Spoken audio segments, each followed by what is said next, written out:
وہ جوان جو ہی پروان چڑھا ان فوان شباب آیا تو اس کی پیشانی سجدے کے تقدس سے مالا مال ہو گئی، اس کی آنکھوں میں حیا اور شرم کے پہرے آ گئے، اس کے خیالوں میں پاکیزگی آ گئی، اس کی زندگی کے شب و روز نیکی کے ماحول میں بسر ہونے لگی، اس کی راتیں ذکر الہی میں، تلاوت کلام مجید میں اور دن یاد الہی میں روزے سے گزرنے لگے۔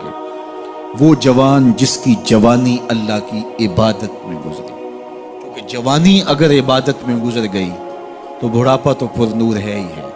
سب سے مشکل مرحلہ زندگی کا جوانی کا ہے۔ شیطان زیادہ ورغلاتا ہے کسی شخص کو جب وہ جوانی کے مرحلوں سے گزر رہا ہوتا ہے۔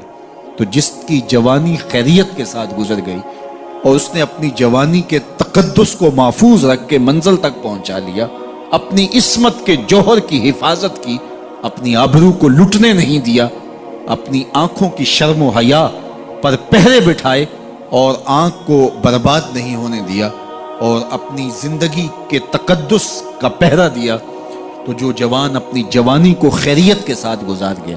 کسی نے کہا تھا نا، کتاب زیست کا ایک اور باب ختم ہوا، شباب ختم ہوا، ایک عذاب ختم ہوا۔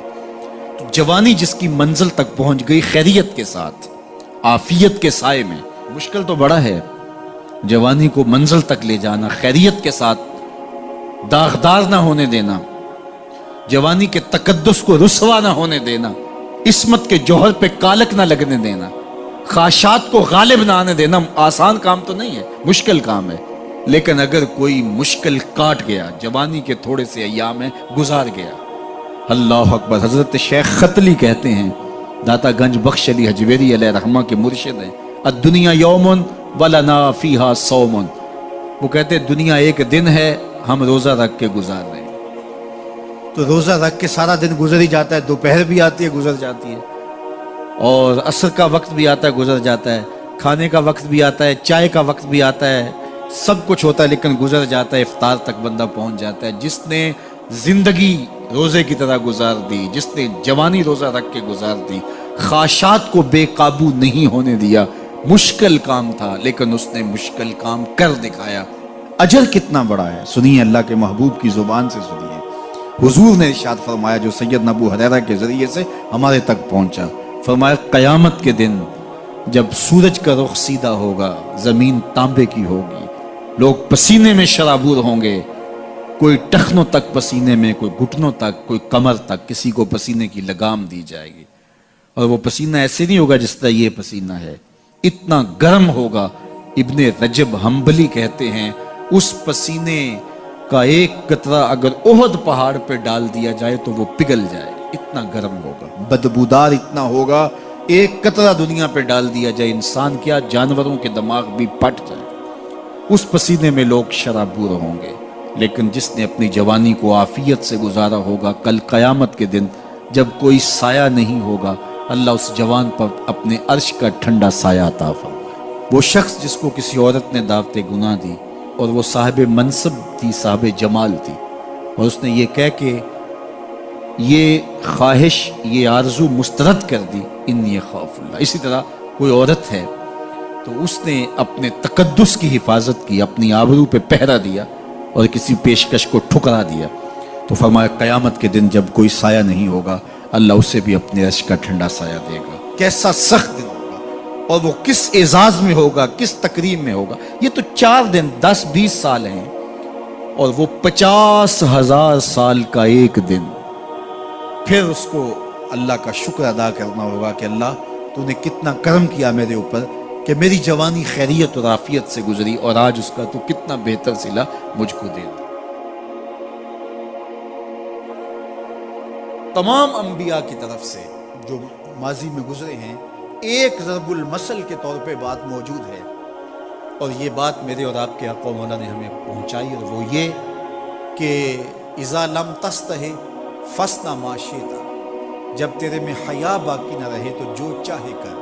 چونکہ حیا مانے ہوگا نا یہ بڑا ہے، حیا مانے ہوگا کہ یہ ماں ہے اور یہ بات میں نے نہیں کہنی، حیا روکے گا کہ یہ باپ ہے، اس کے سامنے یہ کام نہیں کرنا، حیا روکے گا کہ یہ میرے رسول صلی اللہ علیہ وسلم کی طرف سے ممانعت ہے اور میں حضور علیہ السلام کا سامنا کل قیامت کے دن کرنا ہے، حیا روکے گا کہ یہ میرے رب کا فرمان ہے اور کیا میرا اللہ مجھے دیکھ نہیں رہا؟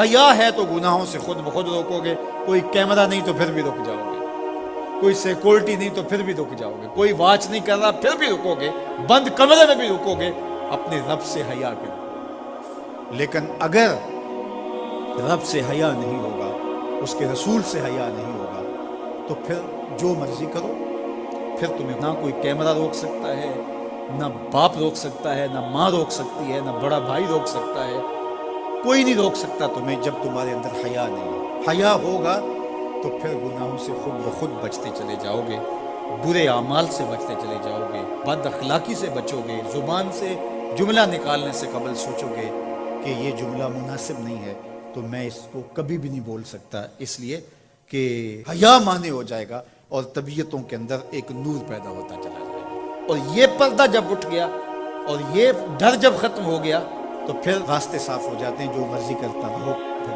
کوئی پرواہ نہیں ہوتی ہے۔ مدینہ المنورہ میں صحابہ تشریف فرما تھے کہ ایک خاتون گزری، سیاہ رنگت، حبشی نژاد، تو ایک صحابی فرمانے لگے اگر جنتی خاتون دیکھنی ہے تو یہ خاتون ہے۔ تو پوچھا کہ یہ کیسے؟ کہا ایک دن یہ خاتون حضور کے پاس آئی اور اس نے کہا حضور مجھے مرگی کے دورے پڑتے تو میرے لیے دعا کر دیجیے کہ اس مرض سے مجھے نجات ملے۔ تو آقا کریم علیہ السلام نے فرمایا اگر تم کہو تو میں دعا کر دیتا ہوں اور یہ دورے تمہیں نہیں پڑیں گے، اور اگر تم ان پہ صبر کر لو تو میں تمہیں جنت کا وعدہ دوں۔ اب تمہارے ہاتھ میں ہے، جو چاہو کر لو۔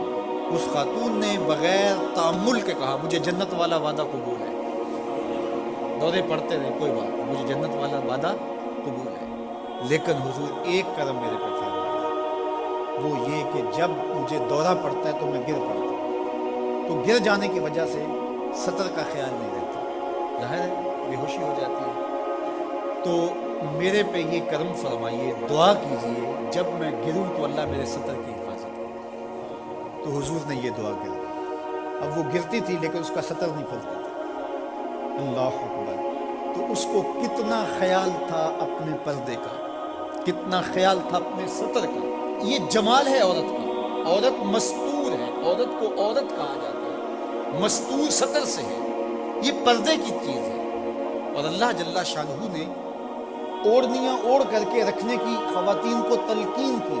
آج جدید مفکرین تو عورت کے ساتھ مصافحہ کے راستے بھی نکال رہے ہیں۔ وہ کسی نے کہا تھا یہ عورت کی آزادی نہیں ہے، یہ عورت تک پہنچنے کے لیے مرد آزادی چاہتے ہیں۔ عورت سمجھتی ہے مجھے آزادی مل رہی ہے، یہ تجھے آزادی نہیں دی جا رہی، یہ تیری آبرو کو، تیری عزت کو، تیری ناموس کو تار تار کرنے کے لیے یہ مرد آزادی چاہ رہا ہے، یہ آوارہ لوگ آزادی چاہ رہے ہیں۔ تجھے کھلونا بنانا چاہتے ہیں تو کھلونا نہیں ہے، تیرا پردہ تیری ناموس کا محافظ ہے، تیرے برقعے کی ایک ایک سلوٹ تیرے حیا کا پہرا ہے۔ آج مغرب مختلف ذرائع سے ہم سے یہ جوہر چھیننا چاہتا ہے، تو اب ہمارے اوپر تہذیبی یلغار کے ذریعے سے، میڈیا یلغار کے ذریعے سے، تمدنی یلغار کے ذریعے سے، مختلف ناموں سے، مختلف ایام منانے کے ذرائع سے ہم سے اگر ہمارے جوہر حیا کو چھین لیا جاتا ہے تو ہمارے پلے کیا بچتا ہے؟ کیا ہم گو کوڑا قوم ہے کہ جو کوئی لے کے آئے اور اسی کے پیچھے چل پڑے؟ کیا ہمیں نہیں پتا کہ ہم کون ہیں؟ ہماری بھی کوئی بنیاد ہے، ہماری کوئی ساکھ ہے، ہمارے آباء و اجداد ہیں، ہمارے اوپر کتاب اتری ہے، ہمارے آقا نبیوں کے امام ہیں، ہمیں پورا کامل اکمل دین دیا گیا ہے۔ کیا ہم وسیع و ظرفی کے نام سے، روشن خیالی کے نام سے سب کچھ اختیار کر لیں گے؟ یا ہمیں سوچنا پڑے گا کہ ہمارے دین کی شناخت کیا ہے؟ تو میرے حضور نے فرمایا ہر دین کی ایک الگ شناخت، الگ پہچان اور نمایاں نشان اور علامت ہوتی ہے۔ اسلام کی وہ نمایاں علامت حیا ہے۔ اگر حیا ہے تو دین ہے، اگر حیا نہیں ہے تو دین نہیں ہے۔ تو اللہ ہمیں حیا کے نور سے مالا مال کرے، ہماری نسل نو کی بالخصوص حفاظت کرے، ہماری بیٹیوں، بہنوں اور مستورات اسلام بناتے دین کی اللہ خاص طور پہ حفاظت فرمائے۔ آنکھوں میں شرم اور حیا کے نور کو پیدا کرے، اور ہمارے باطن بھی حیا کے نور سے مالا مال ہو۔